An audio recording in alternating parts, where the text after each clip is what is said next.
আজ নিয়ে চলে এসেছি তোমাদের জন্য সর্ষে ইলিশের রেসিপি। তো আমার না সত্যি বলতে এই সর্ষে ইলিশটা খুবই ভালো লাগে, আর ইলিশ মাছটা মনে হয় অনেকেরই ভীষণ পছন্দের, তাই না? তো এখানে আমি মাছ নিয়ে নিয়েছি, আর এরপর মাছের মধ্যে কিন্তু আমি হলুদ মাখিয়ে নেব। আজকে পুরো রান্নাটাই বলতে পারো আমার মাই করেছে, কারণ আমি কখনো ইলিশ মাছ রান্না করিনি। আমি মাছ মাংস টুকটাক এগুলো সবটাই করি কম বেশি, আর বেশিরভাগ রান্নাই আমাকে মা বলে বলে দেয়, কিন্তু আমি করি। কিন্তু আজকেরটাই পুরোটাই বলতে পারো মায়ের আইডিয়া, মা বলে দিয়েছে। তো এদিকে হলুদটাকে মাখিয়ে নিয়েছি, অল্প করে রং হওয়ার জন্য দিয়ে দিয়েছি হচ্ছে কাশ্মীরি লঙ্কার গুঁড়ো।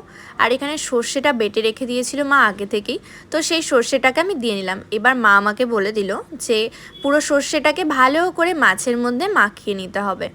আর হ্যাঁ, তোমরা যে রিকোয়েস্টের ভিডিও বলেছিলে সেটা কিন্তু আমি খুব তাড়াতাড়ি নিয়ে চলে আসব, কারণ পোলাওয়ের ভিডিওটা আমার অবশ্যই রেডি আছে। আর আরেকটা ভিডিও আরেকজন বলেছিল, আমার নামটা ঠিক মনে নেই, দেখলে হয়তো মনে পড়বে, সেগুলোও আমার ভিডিওগুলো রেডি হয়ে গেছে।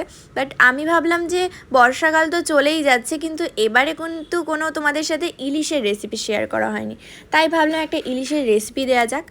তো দেখো, গল্প করতে করতে আমার এদিকে সবটাই প্রায় গুছানো হয়ে গেছে। আর এদিকে কড়াইতে তেল দিয়ে আমি বেগুনটাকে ভাজতে দিয়ে দিয়েছি।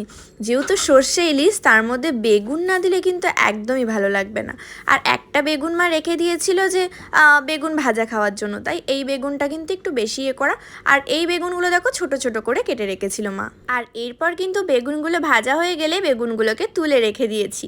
আর এরপর দেখো মা দিয়ে দিল এর মধ্যে কালো জিরে। আর মাছের সাথে যে মশলাগুলোকে মাখিয়ে রেখে দেওয়া হয়েছিল সেগুলোকেই কিন্তু এবার দিয়ে দিতে হবে তেলের মধ্যে। তেলটা দেখো সর্ষের তেলের একটা ঝাঁজ, আর সর্ষে ইলিশ করতে গেলে সর্ষের তেলের যে ঝাঁজটা জাস্ট দারুণ লাগে। তো যাই হোক, দেখো এবার কিন্তু মা একে একে তেলের মধ্যে সবটাই দিয়ে দিচ্ছে। আর তোমাদের ইলিশের কোন রেসিপিটা ভালো লাগে সেটা কিন্তু আমাকে অবশ্যই জানিও। আমার কিন্তু ইলিশের বেশিরভাগ রেসিপিই ভালো লাগে। ইলিশের পাতুরি বলো, সর্ষে ইলিশ বলো, যাই বলো, আমার অতটা মনে পড়ছে না, কিন্তু সবটাই আমার বেশ ভালো লাগে। তো এদিকে দেখো প্রায় রান্না কিন্তু কমপ্লিট। মা কিন্তু মশলাগুলো দিয়ে কিছুক্ষণ ঢেকে রেখেছিল যাতে এটা ভালো করে ভাপ হয়ে যায়। আর এরপর ঢাকা তুলে মা কিন্তু মাছগুলোকে উল্টে পাল্টে দিচ্ছিল। এরপর মা মাছটাকে উল্টে পাল্টে দেওয়ার পর এর মধ্যে কিন্তু অল্প করে জল দিয়ে দিয়েছিল। এরপর কিন্তু এর মধ্যে দিয়ে দেবে হচ্ছে বেগুনগুলো, যে বেগুনগুলো আগে থেকে ভেজে রেখে দিয়েছিল সেগুলো। চলো এবার তবে রান্না হতে হতে আমার কিছু ভালোবাসার মানুষদের কমেন্ট পড়ে নেওয়া যাক।